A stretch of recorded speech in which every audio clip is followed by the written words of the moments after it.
Bro, আমি ভাত রান্না করতেছি। এটা ইংরেজি কি? এটা একদম সিম্পল, সবাই পারবেন।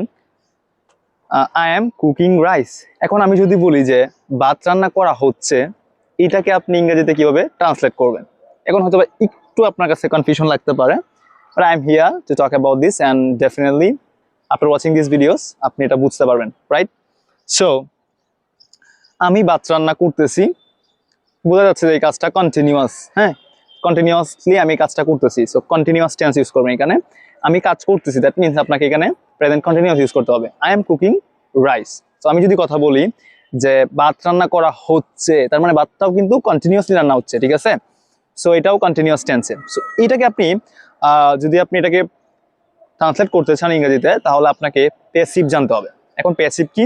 কোনো একটা কাজ যখন নিজে না করে অন্যের দ্বারা সম্পন্ন হয়, সেই যে বাক্যগুলো হচ্ছে কি প্যাসিভ, ঠিক আছে? তো প্যাসিভের জন্য কিছু স্ট্রাকচার আছে যেগুলো আপনাকে ইউজ করতে হবে। বি ভার্ব, তারপর হচ্ছে বি3। এখন কন্টিনিউয়াস টেন্সের জন্য আপনার প্যাসিভের জন্য আরেকটা ডিফারেন্ট স্ট্রাকচার আছে, লাইক ভার্ব প্লাস আইএনজি। আমরা জানি কন্টিনিউয়াস মানে ভার্ব প্লাস আইএনজি। সো এই ভার্ব প্লাস আইএনজি জন্য আপনাকে বিং ইউজ করতে হবে, ঠিক আছে? বিং ইউজ করতে হবে। সো প্রথমে আপনি কি নেবেন? ভাতের ইংরেজি অবভিয়াসলি রাইস, ঠিক আছে? সো প্রথমে আপনি রাইসটা নিলেন, এরপর হচ্ছে আপনাকে ভার্ব নিতে হবে। সো ভার্ব হিসাবে কি আছে? ছিল এম ছিল। সো রাইসের সাথে এম হয় না, আপনাকে ইউজ করতে হবে ইজ। তবে যদি ফুল ট্রান্সলেটটা করি আপনি বুঝতে পারবেন যে rice is being cooked. Rice is being cooked, being এর পরে যে ভার্বটা হবে অবশ্যই এটা বি3 হবে।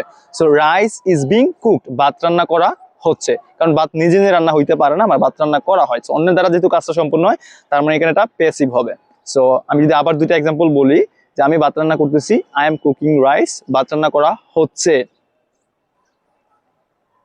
Rice is being cooked. Same যদি আমি একটা এক্সাম্পল দিই, আমাকে ডাকা হচ্ছে, I am being called. I am being called, আমাকে ডাকা হচ্ছে।